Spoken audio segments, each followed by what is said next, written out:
अध्यक्ष महोदय,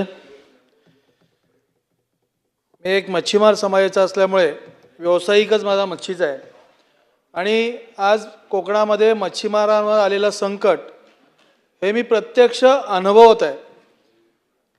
आज कोकणामध्ये म्हणजे साधारणतः आपण समुद्रकिनारा बघितला, या समुद्रकिनाऱ्यावरती आज मच्छीमारीच्या रूपातून आम्ही राणेसाहेबांसोबत एक बैठक झाली होती।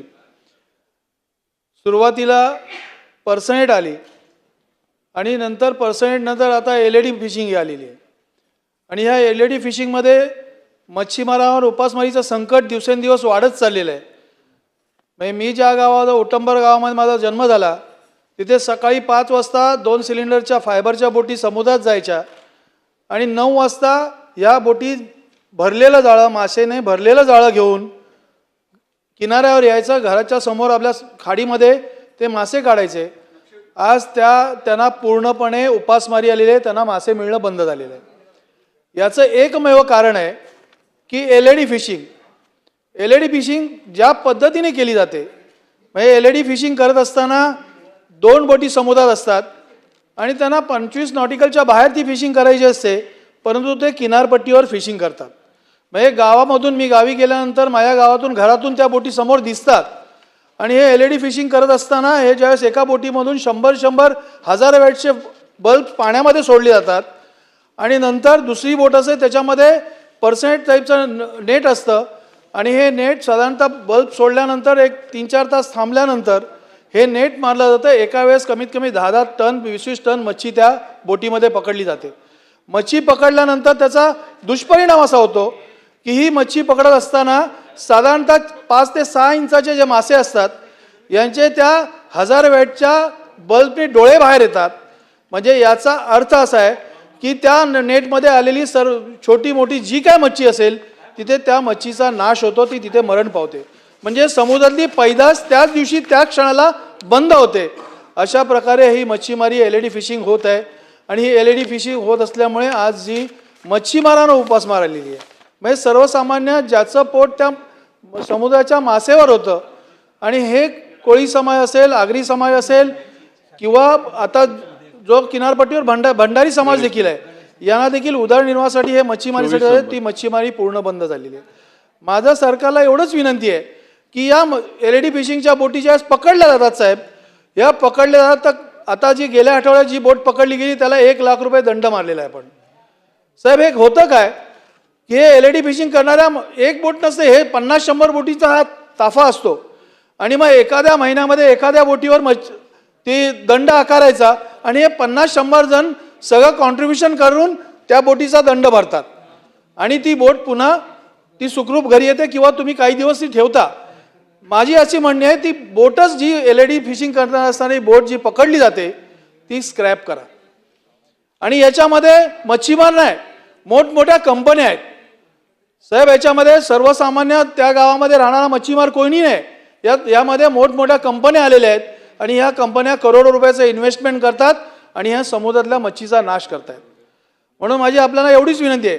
त्याचबरोबर या मच्छीमारी बोटी पकडण्याचं एकमेव साधन मी साहेबांजवळ देखील बोललेलं आहे, मंत्री महोदयांना बोललेलं आहे की एकमेव साधन ह्या जर मच्छीमारी बोटी, मी आता त्या बंदराचा उल्लेख करणार नाही, पण या मच्छीमारी बोटी जर कुठल्या बंदरामध्ये पार्क होत असतील तर त्या मच्छीमारी बोटींना लागणारं 1000, 2000, 5000 लिटर डिझेल हे त्या बंदरातून त्या बोटीला दिलं जातं आणि हे डिझेल देणाऱ्या ज्या सोसायट्या असतील या सोसायटीचे देखील परवाने रद्द करा।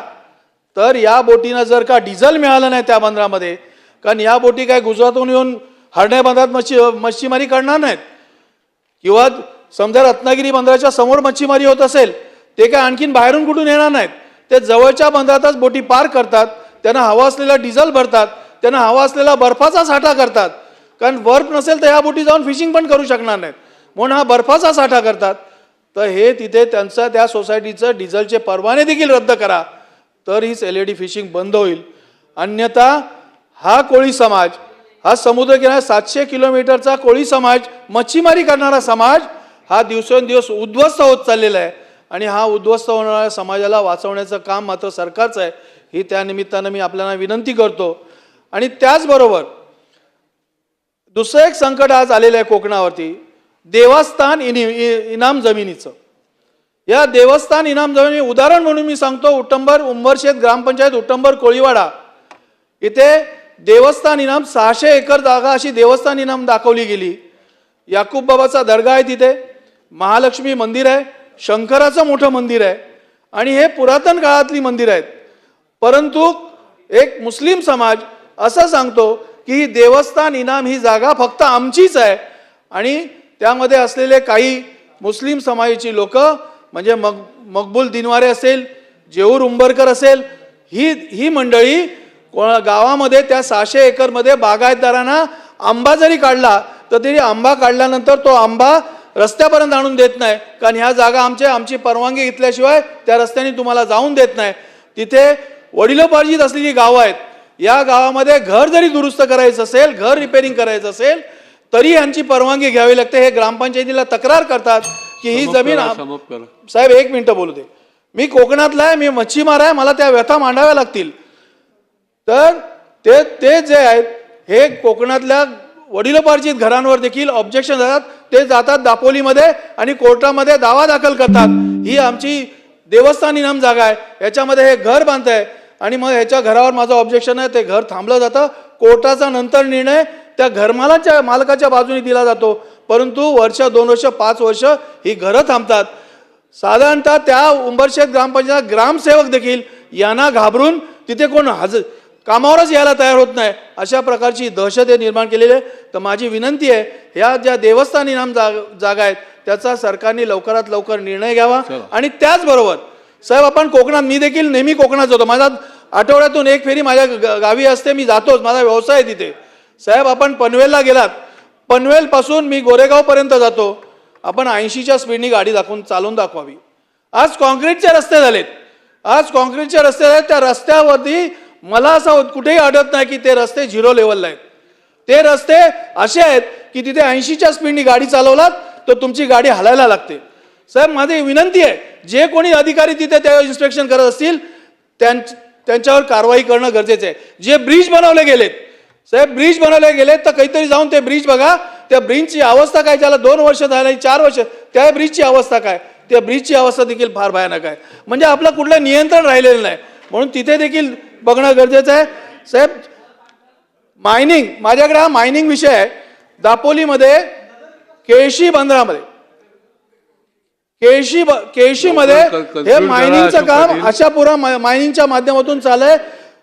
हजारो एकर जागा त्यांनी मायनिंगच्या माध्यमातून उद्ध्वस्त केली आणि उद्ध्वस्त करत त्यांना बंधन होतं, त्यांना बंधन 10 मीटरचं बंधन होतं, ते 50 मीटर खाली गेले.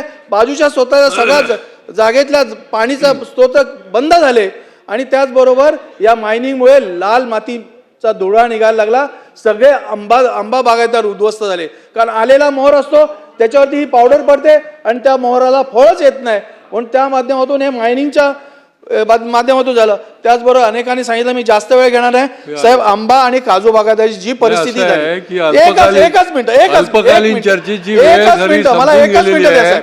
आंबा आणि काजू बागायतीची जी परिस्थिती, माझी साहेब आंब्याची बाग आहे साहेब. मी 1 महिन्यापूर्वी गेलो होतो, सगळे आंबा बागायत फुलांनी भरलेलं होतं, पण आज सगळा मोहर उद्ध्वस्त झालाय. तर माझी विनंती आहे, जशी ज्यावेळेस फळांचं वादळ आलं आणि आंबा बागायला आंब्याला 500 रुपये तुम्ही अनुदान आणि पोपईला 100 रुपये, अशी चेष्टा करू नका, कारण एका आंब्याच्या झाडाला 500 पेट्या आंबा निघतो, अशी चेष्टा करू नका. म्हणून माझी विनंती आहे, त्या आंबा आणि काजू बागायतदारांना त्यांना आपण समजून त्यांना मदत करावी अशी आपल्याला विनंती आहे. मला बोलायला संधी दिल्याबद्दल आपला मी आभार मानतो. शेवटचं